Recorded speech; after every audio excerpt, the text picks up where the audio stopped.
La gente que tiene un espíritu diferente es gente que avanza, gente que no se estanca, gente que no se queda en el aparato, como decimos en nuestro país.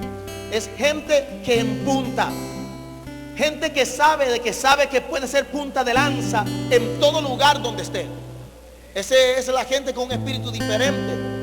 Una persona con espíritu diferente es una persona que piensa en el futuro y que el presente es la oportunidad para echar el fundamento y las bases de su futuro. Es una persona con un espíritu diferente. Una persona con un espíritu diferente es una persona con inteligencia. ¿Cuántos creen en la inteligencia? Pero no puede ser aplicada a nuestras vidas la inteligencia, el conocimiento, si no hay dominio propio. Como lo dice en 2 de Timoteo capítulo 1, en el verso 7. Allí nos encontramos que Dios nos ha dado espíritu de amor, de poder y de dominio propio. No nos ha dado espíritu de cobardía. Y aquí en esta mañana, en este tema, nosotros vamos a ver cómo gente que se manejó o se dejó llevar por un espíritu de cobardía no pudieron alcanzar el propósito de Dios. Lo vamos a ver en esta mañana.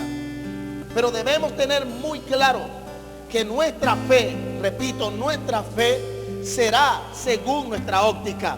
Lo que nosotros vemos y creemos de la circunstancia, eso le va a dar fundamento a nuestra fe va a fundamentar, nuestros temores. Sabiendo que el temor es activado bajo el mismo principio de fe. Es decir, el temor es la fe pervertida. Porque la fe es la certeza de lo que se espera, la convicción de lo que no se ve. El temor es exactamente lo mismo, la certeza de lo que se espera, la convicción de lo que no se ve. Job dijo, el mal que temí me ha sobrevenido. Ya él tenía un temor. Y ese temor atrajo el mal. Alguien dijo, lo semejante atrae lo semejante. Y es una gran verdad. Dios entonces implementó dentro de las virtudes del espíritu un espíritu de amor, de poder y de dominio propio para que nosotros pudiésemos desarrollarnos en la fe. Amén. Ok. Dicho esto, vamos a movernos a Números, capítulo 14, verso 24. Yo sé que los que estuvieron la mañana de ayer en la castellana se gozaron con este tema. Y sé que hoy Dios tocar más profundamente las fibras del corazón para que cada uno de nosotros podamos entender el propósito para el que fuimos diseñados y llamados por Dios. Amén. Números, capítulo 14, verso 24, dice la poderosa palabra de Dios de la siguiente manera: pero a mi siervo Caleb, por cuanto lo ha animado otro espíritu y decidió ir tras de mí, yo lo haré entrar en la tierra donde estuvo, y su descendencia la tendrá por posesión. Amén. ¿Cuántos creen en las promesas de Dios? ¿Cuántos creen en las promesas de Dios? A ver, cuando creemos en las promesas de Dios, cada promesa que Él nos ha hecho nos permite tener firmeza, nos permite tener seguridad. El problema es que tras cada promesa que Dios nos hace, el enemigo siempre se va a armar de un escenario. Óyeme, he dicho esto muchas veces, pero no voy a dejarlo de repetir hasta que cada uno de nosotros podamos entender que el escenario no es el problema. Siempre van a haber circunstancias, siempre se van a presentar tropiezos, siempre van a haber conflictos, pero el problema no es el conflicto, el problema es la óptica que yo tengo del conflicto. ¿Aló? Allí es donde está el problema. Entonces Dios te promete cualquier cosa a ti. Por ejemplo, Dios te promete prosperidad y tú crees en el momento que Dios te prospera. Sí, lo creíste, lo recibiste con gozo, porque es que te voy a decir algo. Al momento cuando Dios nos habla, sentimos una pasión, un gozo impresionante, ¿sí o no? Pero al salir de acá, muchos han ignorado las maquinaciones del enemigo. Muchos ignoran que el enemigo también entra en las iglesias. ¿Sabía eso? Porque el asunto no es la gente que está en la iglesia. El asunto es la estructura. Pueden estar en una estructura y ellos van a oír cada palabra que Dios te da, cada promesa que Dios te hace, y ellos van a tomar la promesa que Dios te hizo para hacerle oposición. Ellos van a contrariar lo que Dios te dijo. ¿Aló?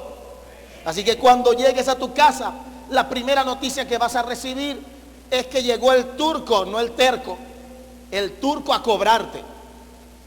Resulta que el turco hacía como 6 meses no aparecía por todo eso, y tú olvidaste que le debías al turco y no tienes nada en los bolsillos ni en la cuenta, pero el turco llegó a cobrarte y es necesario que le pagues, porque es que cuando tú no le cancelas a alguien estás atado. Entonces el enemigo comienza a gestar un escenario, y cada día que pasa ves que hay más ruina, hay más escasez. Las neveras de nuestras casas muchas veces están como los parques, pura agua y luz. Y muchos ni siquiera luz, porque la tienen cortada. ¿Aló? Porque ha sido tan fuerte la economía. La promesa tiene que fortalecer tu fe. Créeme que lo que Dios te promete te va a garantizar un repentino mover del reino del Espíritu. No depende de lo que tú puedas ver, no depende del sistema físico, no depende de la economía del país, tampoco depende de la seguridad del mismo. Depende de Dios mismo, quien te prometió. Dice la palabra del Señor que Él es fiel, quien también hará. Tiene que ver todo esto que he hablado, tiene que ver con tener dominio propio, lo que es igual a tener control sobre las emociones. Más adelante vamos a ver cómo Caleb y Josué tuvieron control sobre las emociones. Ellos tomaron el control sobre las emociones, y eso es dominio propio. Exactamente es lo que Dios nos está dando para que nosotros no vivamos según el sistema, sino que vivamos según lo que Dios nos ha dicho y lo que Dios ha prometido. Amén. En términos divinos, el tener un espíritu diferente equivale a estar claro en el llamado. Esto tiene que ver con diseño, que sabe para lo que tú fuiste llamado y qué tú puedes hacer. Eso tiene que ver con diseño. En segundo lugar, estar en el lugar correcto. ¿Cuántos están en el lugar correcto? ¿Estás seguro de que estás en el lugar correcto? Estando en el lugar correcto, tú vas a tener victoria. Lo tercero es estar en el tiempo correcto. Porque hay gente que está en el lugar correcto, pero no en el tiempo correcto. Hay gente que conoce su llamado, pero aún no es el tiempo de ejercerlo. Pero está en el lugar correcto, conocen el llamado, pero no pueden ejercer el llamado porque no es el tiempo, no está en el tiempo correcto. Y por último, saber que estás haciendo lo correcto. Saber que estás haciendo lo correcto es tener un conocimiento implícito y certero del llamado que Dios te ha hecho y del tiempo en que tú vas a salir a ejercer el llamado. Dejándote claro que del mismo instante que tú eres llamado a formar parte del cuerpo de Cristo, ya hay un llamado a tu vida que todos tenemos en común, que es el ministerio de la reconciliación, donde tú vas a hablar con tus acciones, con tus palabras, con tus hechos al mundo, que hay un Cristo transformador, que hay un evangelio que cambia las vidas y transforma las vidas, pero eso tiene que ser por experiencia propia. Como dijo Pablo a Timoteo, que las mujeres sepan ganar a sus maridos, no con palabras, sino con sus hechos. ¿Aló? No, pero el problema es que hay mujeres, entonces comienzan a ofender a sus maridos porque le llegó el Lucho le llegó borracho. Entonces se convierte la casa en un buen objetivo para la NASA, porque se ven objetos voladores no identificados. Y comienzan los maridos, esos salen de todos colores, morados, azules, porque llegó borracho. Y no se lo pierda la hermanita que se congrega fielmente Cada vez que hay servicio, si hay todos los días de la semana, ahí está fiel, la primera que está. ¿Aló? Este hijo del diablo, imagínate, si tienes por marido un hijo del diablo, tienes por suegro a Satanás. Tienes que aprender a tener dominio propio y tener la convicción de lo que Dios te prometió se cumplirá. Si Dios te dice que tu familia, tu esposo, tu esposa, tus hijos son para Cristo, solo tienes que creerlo y mostrar que crees a través de tus acciones. Aleluya. Hay una canción que dice que no basta con cantar, no basta con decir, no basta con creer, es necesario ser y hacer. Amén. Es necesario vivir, tener una experiencia. Veamos algunas de las características de una persona que tiene un espíritu diferente. En primer lugar, una de las características, lo que caracteriza a esta persona, una de ellas es: no se deja llevar por lo que creen los demás. Hay gente que se deja llevar por los criterios y pensamientos del vecino, criterios y pensamientos de los que viven en casa, criterios y pensamientos de sus hijos, de su esposa, de su esposo. No tienen identidad propia, no saben qué hacer en momentos en los que deben actuar y accionar. Hay mujeres que son las cabezas de la familia y de los hogares y no los hombres. Como hay hombres que necesitan una mujer que sepa ordenar su casa, pero no hay mujer que lo sepa hacer. ¿Aló? No la tienen. En esto consiste el que tú puedas tener el conocimiento de Dios. Que nadie pueda interferir entre el plan de Dios y tu vida. No creas, no te dejes llevar por lo que los demás piensan. Porque imagínate, si los demás piensan que tú eres un mediocre, tú te lo vas a creer. Mira al que está a tu lado y dile: yo no soy un mediocre.